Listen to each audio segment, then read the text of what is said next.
Isaac and his mother lived alone in a small house on a hill. Isaac kept to himself, drawing pictures and playing with his toys as his mom watched Christian broadcasts on the television. Life was simple, and they were both happy. That was until the day Isaac's mom heard a voice from above.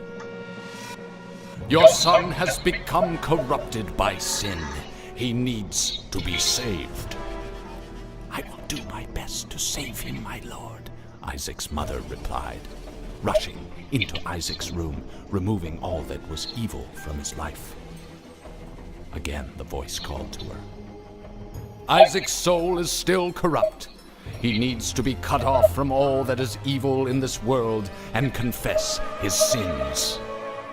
"I will follow your instructions, Lord. I have faith in thee," Isaac's mother replied, as she locked Isaac in his room, away from the evils of the world. One last time, Isaac's mom heard the voice of God calling to her. "You've done as I've asked, but I still question your devotion to me. To prove your faith, I will ask one more thing of you." "Yes, Lord, anything," Isaac's mother begged. "To prove your love and devotion, I require a sacrifice. Your son Isaac will be this sacrifice. Go into his room and end his life as an offering to me to prove you love me above all else." "Yes, Lord," she replied, grabbing a butcher's knife from the kitchen. Isaac, watching through a crack in his door, trembled in fear. Scrambling around his room to find a hiding place, he noticed a trapdoor to the basement hidden under his rug. Without hesitation, he flung open the hatch, just as his mother burst through his door and threw himself down into the unknown depths below.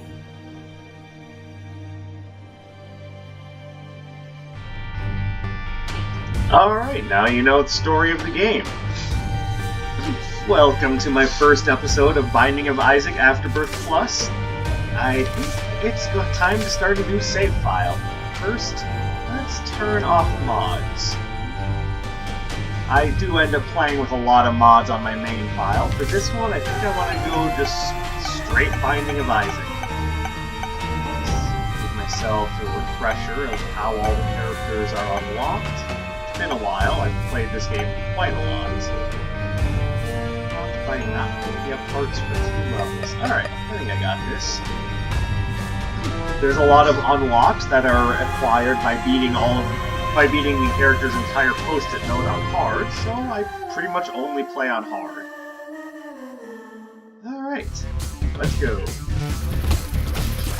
There may be a number of questions as to why I continue to play such an old game. The easiest answer is, I can't help it, I love this game. I'm pretty sure that I've purchased and played through this game on, I want to say 3 different consoles, and now on PC. To give you an idea as to how old this game is, Binding of Isaac, the original Flash game, came out in 2011, I believe around the time of September. I did not play the original, and let's be fair, I'm not a big fan of people games. That's why I'm using a controller now. I was hoping to get something out of the poo, but oh well. That is a lot of what Rebirth ended up doing when it released in 2014, is making the game more accessible, and also allowing it to be ported to consoles, which I believe is now available on everything aside from your toaster. Oh, and Android devices, as far as I know.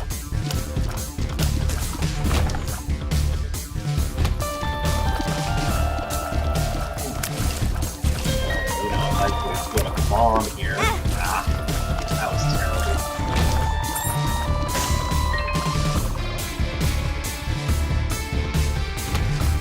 There's a shop, not that I think I have enough to buy anything.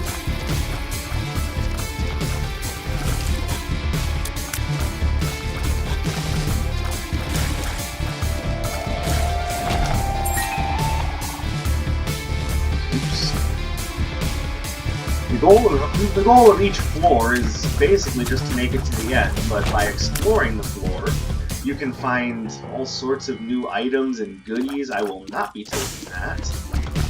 That is glass cannon. I might as well pick it up just to register it in my inventory. But this item will fire off a massive, powerful shot. Problem is, it takes just about all of your health away when you do, so I don't see a lot of reason to actually use it.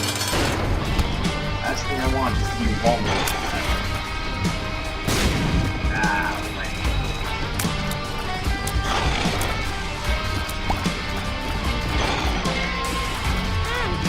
This is probably the early game variation on this boss I like the least.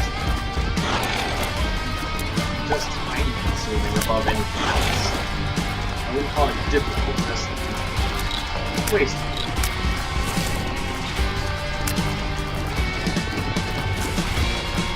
When you have limited combat ability is when things can blindside you the most.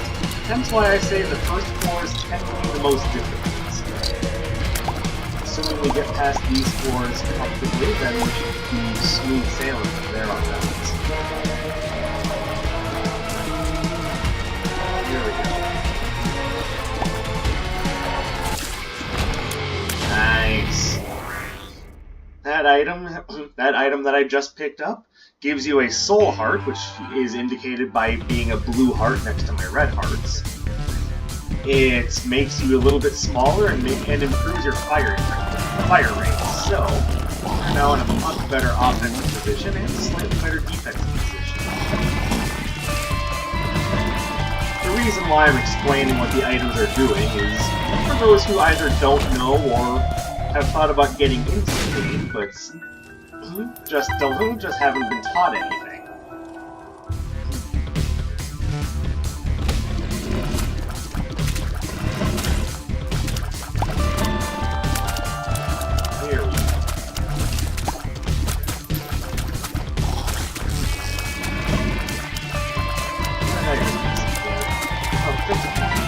Every little bit helps.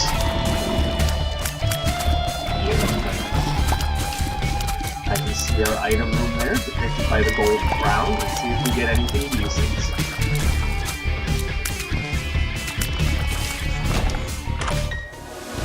Doctor's remote. I can just show you what this does. It's definitely worth using over the glass cannon. That trinket will likely not come into effect at all. There we go. Now I want to save my key so that I can visit the shop, but if I get another key, then I can pick that up. Nice. I would explain what that does, but it seems pretty self-explanatory. If I take another hit, I won't be able to enter the special room and take a devil deal at the end of the floor.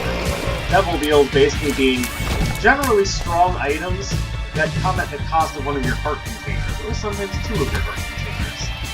So now I need to play it very carefully, unless I get another soul hit.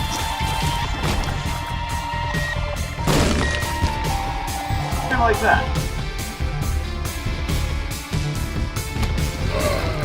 Another tinted rock.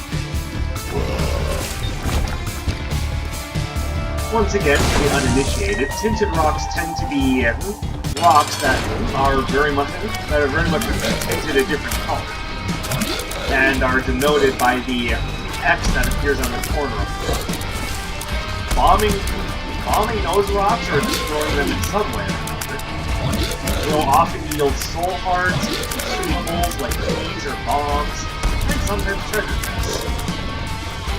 Like I said before, I only have one point, so I'd rather not waste it on gold check. Enjoy your presents. Good. Monstrous toothpaste. Now we're in for a treat.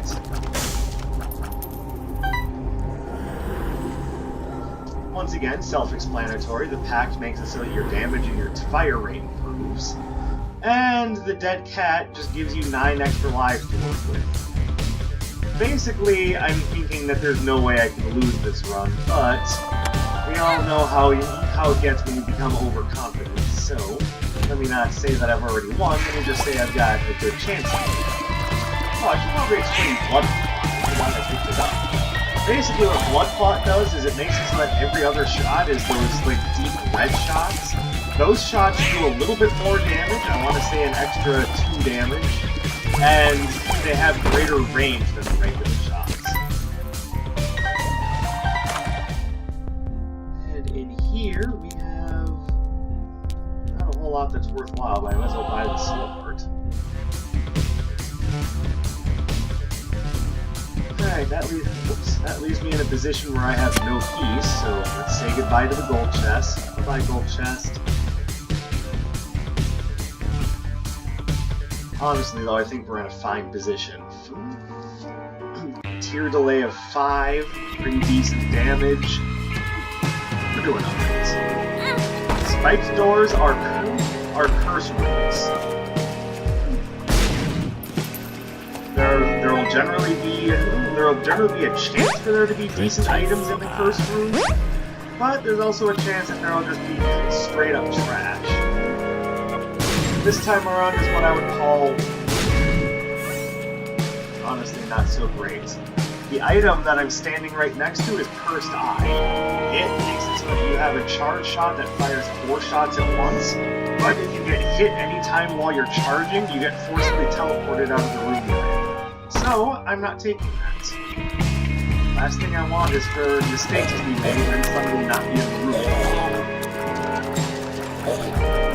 It's a good way to lose a good run. And since this is the first run of the save file, I'd rather not start off on a losing streak. I'm sure you understand.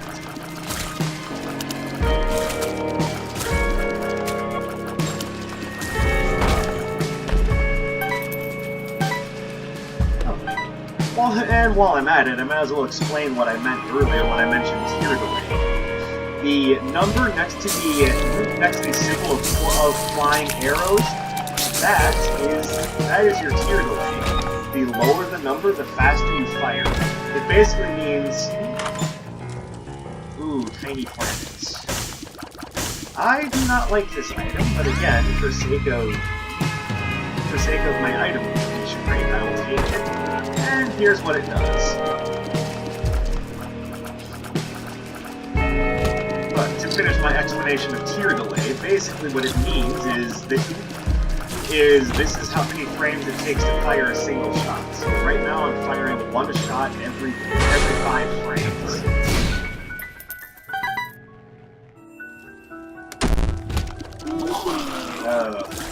I should know better than to hit those buttons. I don't think I'll ever learn. By the way, this is why I don't like tiny planets.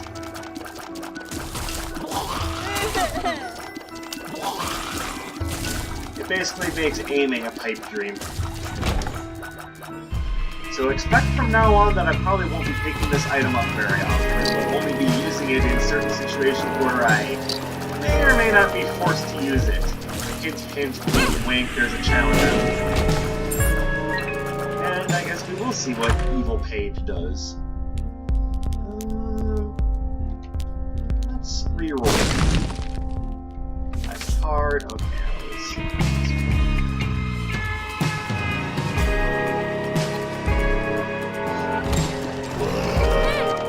these are some of the most dangerous enemies in the game, and if I underestimate them, they're going to end my run.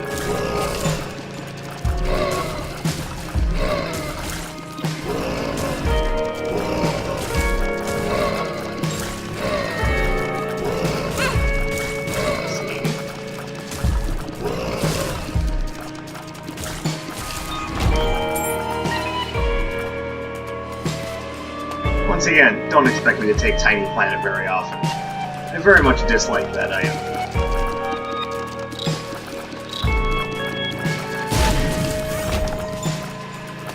Tinted Rock, and Soul Heart. Alright, so we have a little bit of clearance.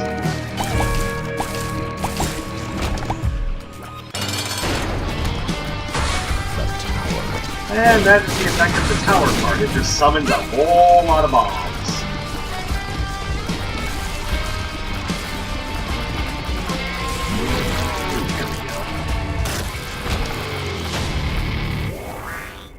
take that.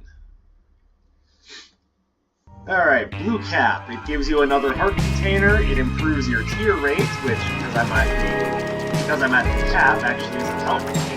It also lowers your shot speed, so my shots are now traveling slower. Let's go ahead and see if I can get myself a little bonus from donating hearts to this guy. And we do, in the form of Roid Rage. Once again, the effect seems pretty self-explanatory.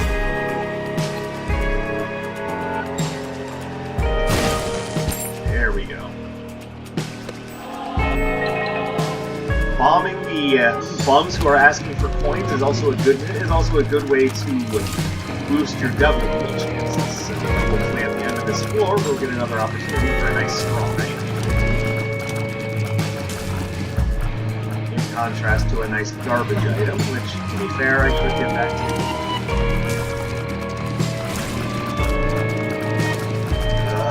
Skeletons.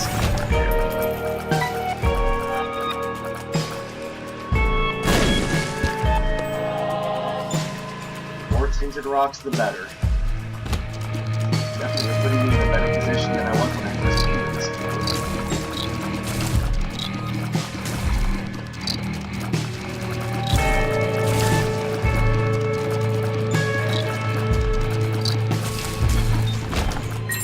Excellent.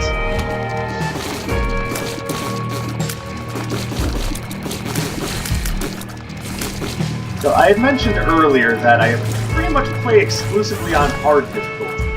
Allow me to explain what that means. Hard in this game doesn't necessarily make it so that the enemies do more damage and you have less health or anything like that. What it means is that it's more likely that champion-type enemies will spawn, and you get fewer random drops in resources. It's making the game difficult by making it so you have to be a bit more conscious of your resources. And that is one of the things I very much like about Binding of Isaac. One could say that it's a game of skill and luck, but I think largely it's a game about resourcefulness. How well can you use what you have in order to take care of the challenges in front of you? Another reason why I don't like Tiny Planet. This does not help you with eliminating any challenges. If anything, it just makes life more difficult. Bombing that guy also minorly improves your devil deal chance, but hey, you're talking about resourcefulness. Every little bit helps.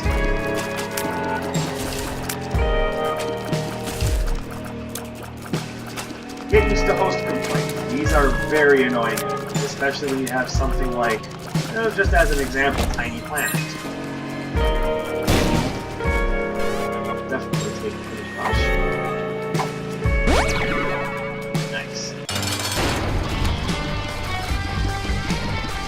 Not that a range up necessarily helps, but a speed upgrade always helps.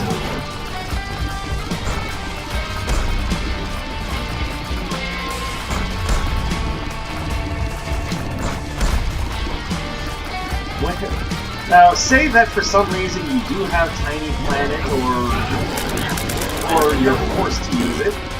When you have a normal firing pattern like I have, the best way to do consistent damage is to stand close to your energy and fire in the opposite direction of that energy.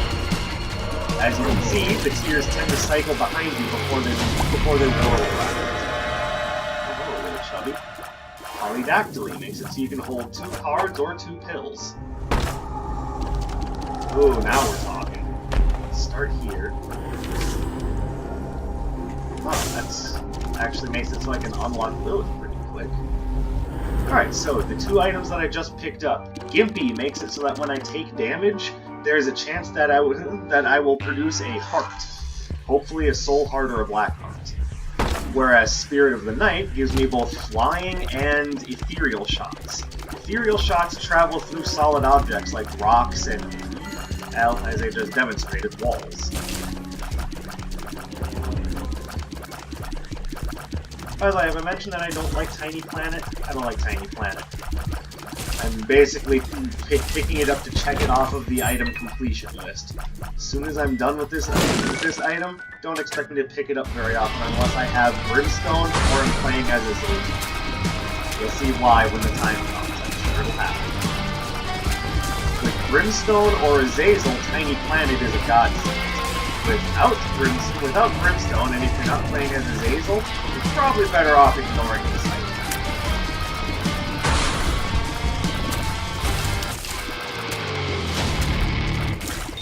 Steam sale will make it so that all items are 50% off. Again, that seems pretty self-explanatory, but I told myself I would explain every item that I pick up the first time I see it, so there you go. I am following on my self-imposed promise.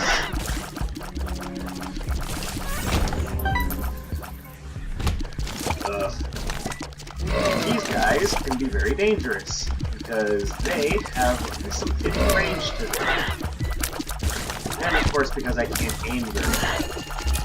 Fortunately, this is probably the best time to pick up a bad item, because the first run will always be your easiest. Things will only get more interesting after this.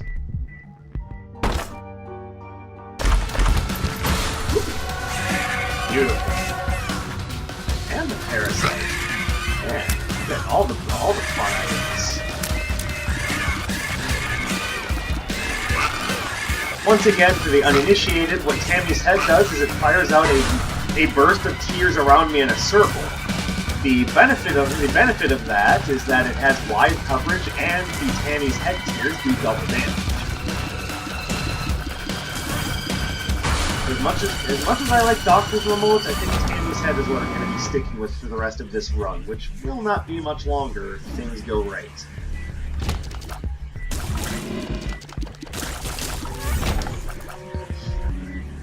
Curse through, nothing of use. That's a shame. Just spiders, and that pill isn't any good. If you'd like to know what X-Lax does, honestly, so would I. Oops. Stone chest can only be opened with bombs, that's why I did that. And Head of the Keeper makes it so that your tears are actually coins, and every now and again when they hit an enemy, a coin will be produced. Kinda like that one down there. It doesn't do any more damage, but it is useful.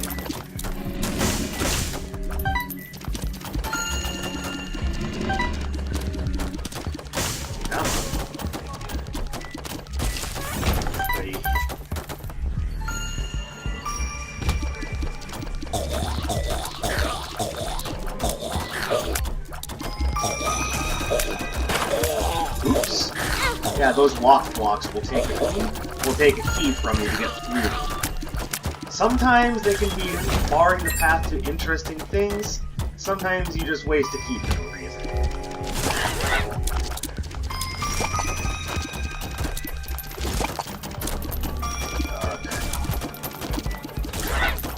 Have I mentioned that I don't like Tiny Planet? I don't care if I've already said that, I'll be repeating it until it sticks in your memory. Parasitoid tears. This makes it so that every now and again a tear fired will actually be an egg. And out of those eggs will come friendly flies and spiders, which do a lot more extra damage. That is an item I don't see nearly often enough. I would love to see it more frequently. Dying. Oh, now I have to find the shop, even if there's nothing good. And there is nothing good, but again, may as well take a bad item while I have an opportunity. Broken Watch. Sometimes it does nothing. Sometimes it makes it so that... Oh, it's not a donation machine. Crud. Oh well. Sometimes it does nothing. Sometimes it slows down all the enemies in the room. Sometimes it speeds up all the enemies in the room. So, as you can see, a bit of a crapshoot. I can just show you what Tear Detonator does.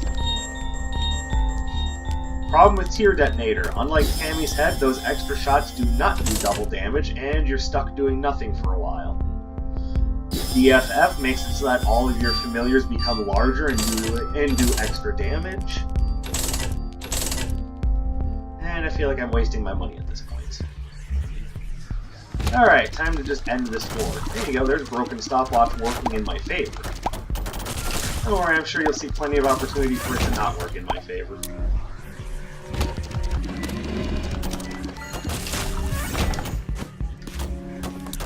Is this a pill I know? One makes you larger. Again, it seems pretty self-explanatory.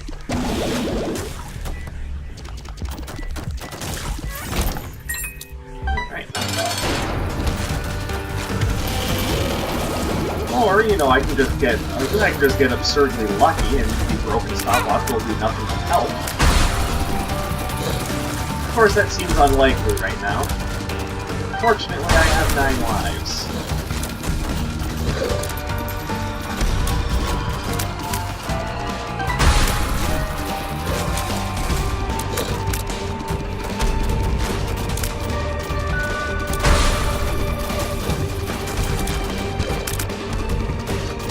Come on, those 32. There we go.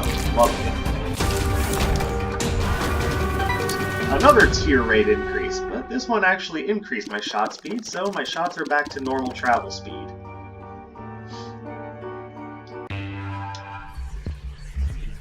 Very first run of the save file, that means that this is actually the last floor.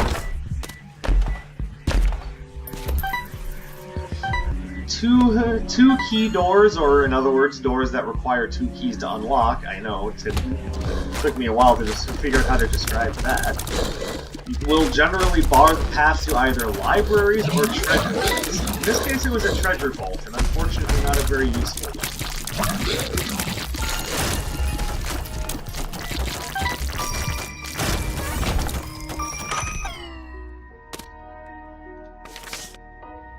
This is an example of a library, so I guess not every library is going to be behind double-locked doors. It's not very hopeful. I'll take that. It'll make the last fight easier.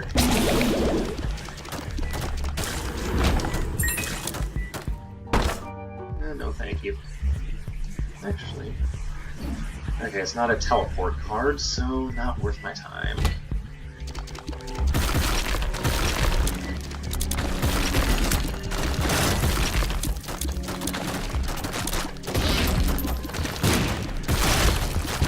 Beautiful.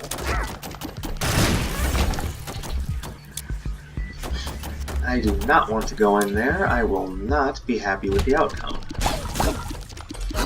These turrets are the worst.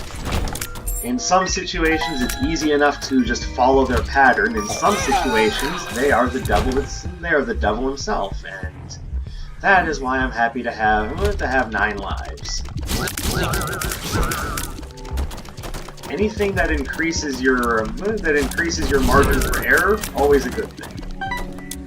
Again, I probably didn't need to explain that, but in case you decide to pick up the game and are wondering, should I take this item?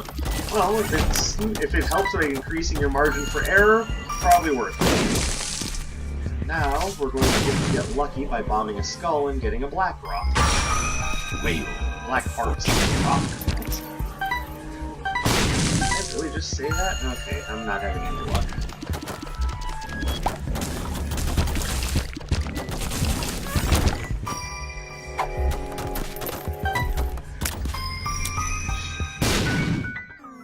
By the way, in case you're wondering how I know where all of these secret rooms are, I have a lot of experience with this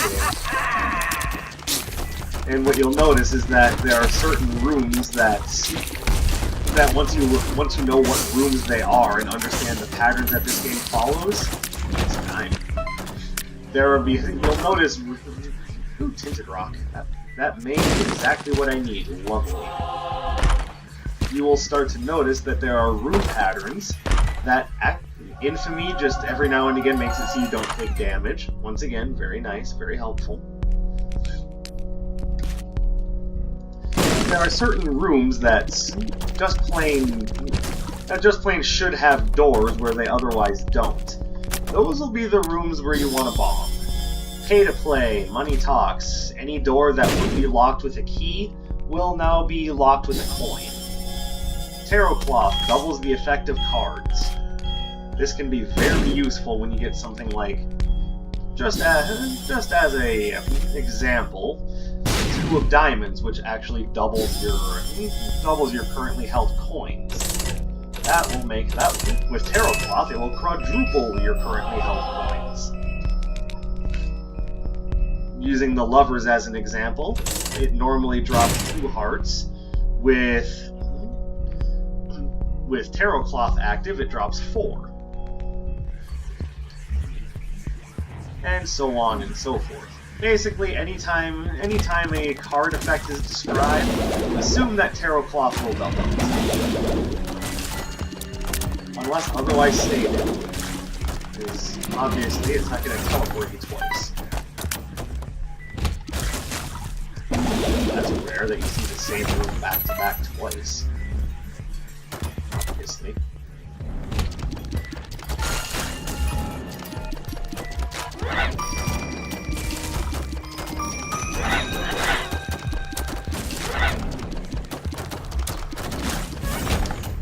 Alright, so I think I missed the item room, but that's okay, because we're actually in a pretty decent position. I can probably just beat Mob now. There we go, that's good damage. And, once again, Broken Watch is helping me. Trust me, I've had bad experiences with Broken Watch, so I will not be using that item very often.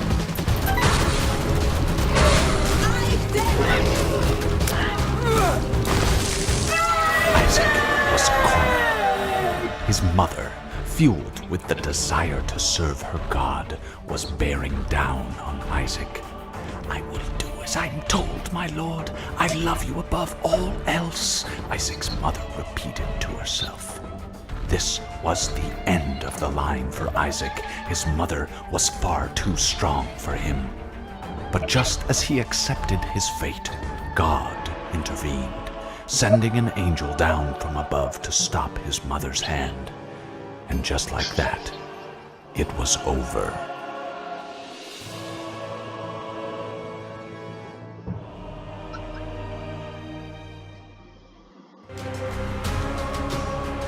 I cannot state enough how much I love this game. Not necessarily because of that ending. There's actually a lot of endings. And you'll start to see that they hint at some very different things that are going on within the story of the game. No, I love this game because it's like I already explained it. It's skill-based. It's oftentimes luck-based. It tests resourcefulness. There's a lot that happens in Binding of Isaac, and I love every moment of it. The game is incredibly well designed. I've been having fun with this game for years, and I look forward to sharing that fun with all of you watching.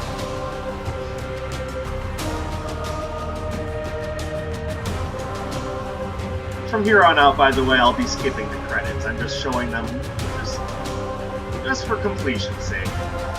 And because hopefully it gives you all an appreciation for who made the game.